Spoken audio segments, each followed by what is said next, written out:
Welcome to Shashi TV. నేను మీ Pawan. So ఈ రోజు అయితే హైదరాబాద్ లో దారుణం చోటు చేసుకుంది. అంటే 14 రోజుల పసికందుని కన్న తండ్రే గొంతు కోసి చంపడం జరిగింది. ఇలాంటి ఇన్సిడెంట్లు చాలా అంటే రేర్ గా వింటాం. అప్పట్లో ఎక్కువగా ఉండేది ఆడపిల్ల పుడితే అసలు ఆడపిల్ల పుట్టకూడదని చాలా మంది కోరుకునేవారు. ఇప్పుడు జనరేషన్ మారింది. ఇంటికి మహాలక్ష్మి లాగా భావిస్తున్నారు ఇప్పుడు ఆడపిల్ల పుడితే.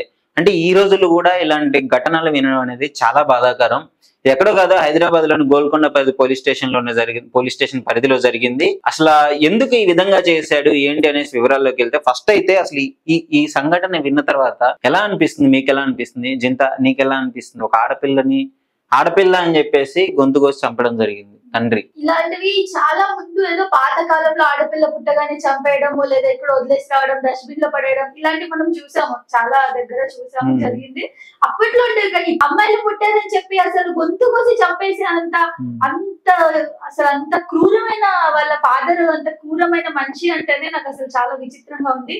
సొంత కూతుర్ని ఎలా చంపుతారు? ఒక చెంపదెబ్బ అలాంటి ఆలోచిస్తారు. అలాంటిది గొంతు కోసి చంపాడంటే ఫస్ట్ వాడి ధైర్యం చూడాలి. అసలు వాడు ఏ లెవెల్ ఆఫ్ మెంటాలిటీలో ఉన్నాడు అది చూడాలి. అది కాకుండా ఎప్పుడు అంతే, ఒక అమ్మాయి అంటేనే కించపరిచి చూస్తారు. ఎందుకు చూస్తారో నాకు అర్థం కాదు. ఇప్పుడు ప్రెసెంట్ సిచ్యువేషన్ లో, ప్రెసెంట్ జనరేషన్ లో అమ్మాయిలు అబ్బాయిల కంటే ఏ విషయంలో తక్కువ ఉన్నారు చెప్పు?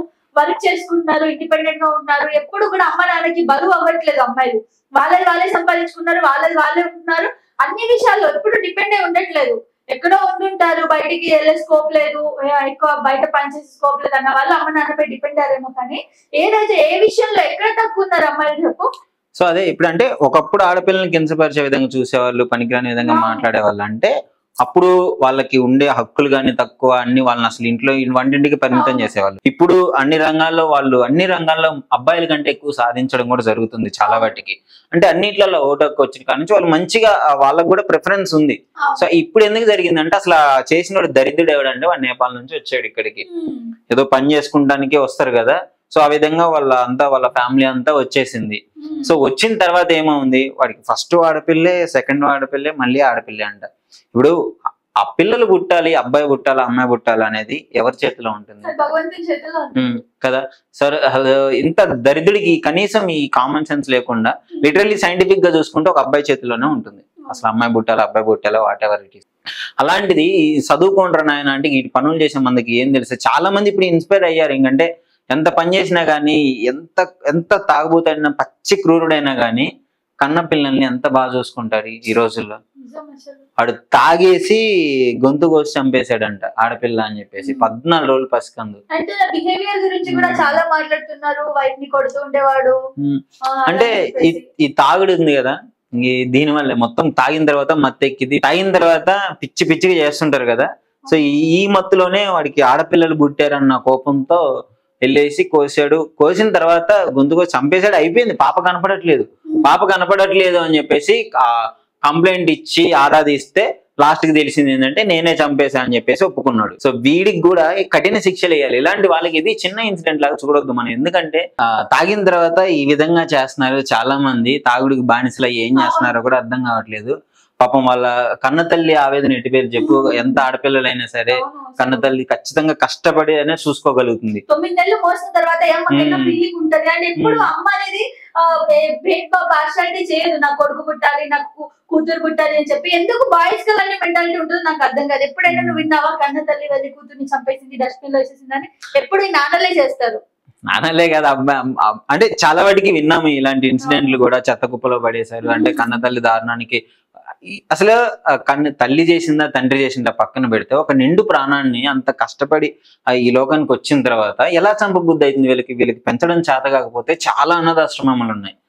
చూసుకునే వాళ్ళు చాలా మంది ఉన్నారు, స్పాన్సర్ చేసే వాళ్ళు చాలా మంది ఉన్నారు, దత్తత తీసుకునే వాళ్ళు చాలా మంది ఉన్నారు. వాళ్ళకి ఇచ్చేస్తే, మీకు చేతగానప్పుడు వాళ్ళకి ఇచ్చేస్తే వాళ్ళు పెంచుకుంటారు కదా పాపని. చాలా మంది పిల్లలు పుట్టిన వాళ్ళు కూడా బయట ఉన్నారు. వాళ్ళు చూస్తూ ఉంటారు ఎక్కడ మాకు పిల్లలు దొరుకుతారా, తీసుకొచ్చి పెంచుకుందామని. వాళ్ళకి చాలా ఉంటది. భగవంతుడు ఇచ్చినప్పుడే ఉంచుకోవాలి నిజంగా. అసలు చాలా మంది చాలా రిచ్ ఉండి అన్ని ఉన్న వాళ్ళకి పిల్లలు లేదని చెప్పి బయట నుంచి అడాప్ట్ చేసుకోవట్లేదు. కొన్ని లక్షలు ఖర్చు పెడుతున్నారు పిల్లలు పుట్టడం కోసం. చాలా మందికి ఈ హాస్పిటల్స్, అసలు వీళ్ళకి దేవుడిచ్చిన వరం అర్థం కావట్లేదు.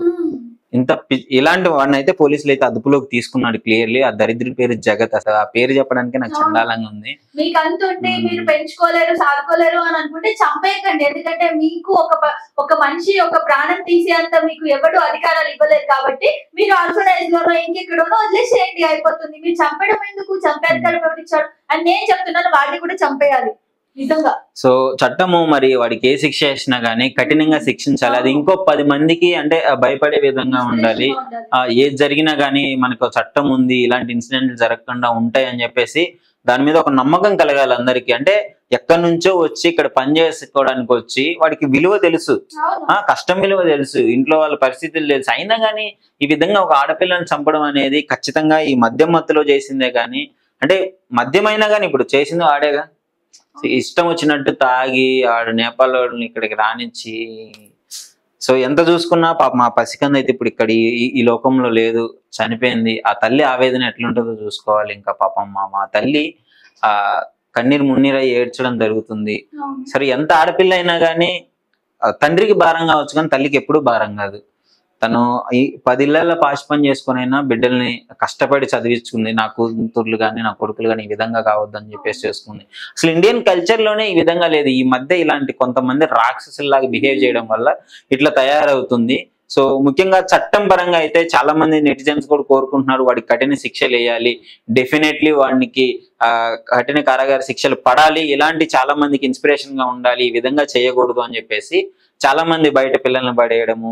అసలు ఆడపిల్ల అంటే ఎందుకో ఇంత విరక్తి కలిగేటట్టు చూస్తున్నాడు. మహాలక్ష్మి ఆడపిల్ల పట్టీలు వేసుకుని తిరిగితే ఇంట్లో ఎంత అందంగా ఉంటుంది. దరిద్రులాగా చేస్తున్నారు. ఈ సమాజం ఎందుకు ఇట్లా తయారవుతుందో కానీ. సో ఇది ఫైనల్ గా అసలు మీకేమనిపిస్తుంది? అంటే ఇలాంటి ఇన్సిడెంట్లు విన్నప్పుడు మీకు ఏమనిపిస్తుంది? ప్రతిసారి వింటూనే ఉన్నాము, ఇక్కడ పాపలను పడేశారు, అక్కడ పాపలను పడేశారు, చంపేశారు అని చెప్పేసి. అసలు మీ అభిప్రాయాన్ని కామెంట్ రూపంలో తెలియజేయండి. అలాగే వాడికి ఎలాంటి శిక్షలు పడాలని కోరుకుంటున్నారని కూడా కామెంట్ రూపంలో తెలియజేయండి.